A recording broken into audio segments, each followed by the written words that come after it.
तयार झालं इकडे मसाला दूध. कोजागिरी पौर्णिमेच्या निमित्तानं मी बनवलेलं आहे. चवीला खूप छान लागतं. तुम्ही असंच करून बघा. आवडल्यास लाईक, कमेंट आणि सबस्क्राईब करायला विसरू नका फ्रेंड्स. हॅलो फ्रेंड्स, कशा आहात? आज मी कोजागिरी पौर्णिमेनिमित्त मसाला दूध बनवत आहे. तर इकडे 1.5 लिटर मी दूध घेतलेलं आहे. फुल क्रीम दूध आहे. रबडी आहे 100 ग्राम. 50 ग्रामच्या वरती काजू आहेत आणि 50 ग्राम बदाम आहेत. 4 वेलची, जायफळ आहे आणि 1 वाटी साखर आहे. साखर लागेल तशी मी घेणार आहे. तर आता मी बनवायला सुरुवात करते. आता इकडे मी गॅसवरती दूध ठेवलेलं आहे. हे दूध आपण आटवून घेणार आहोत. तर त्यासाठी आपल्याला एक 15-20 मिनटं द्यावे लागणार आहेत. आणि ते आटवताना सारखं दूध हलवत राहायचं आहे. इकडे तिकडे निघून जायचं नाही. तर हे बघा, असा चमचा घ्यायचा आणि चमचानी दूध सारखं हलवत राहायचं. आता दूध आटेपर्यंत मी काजू आणि बदामचे असे छोटे छोटे तुकडे करून घेते. मी हे काजू आणि बदाम सकाळी भिजायला टाकले होते गरम पाण्यात आणि आता 4 तासानंतर हे बघा असे झालेले आहेत. बदामाची मी साल काढून घेतलेली आहे आणि आता त्याचे असे तुकडे करून घेणार आहे. काजू आणि बदाम दोन्हीचे तुकडे करणार आहे.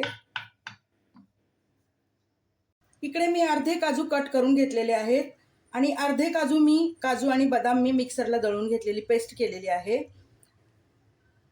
आता दूध बऱ्यापैकी आटत आलेलं आहे. तर मी घालतेय साखर आणि हलवून घेऊया. आत्ता घालते मी रबडी. हे बघा रबडी केवढी घट्ट आहे. रबडीमुळे छान चव येते मसाला दुधाला.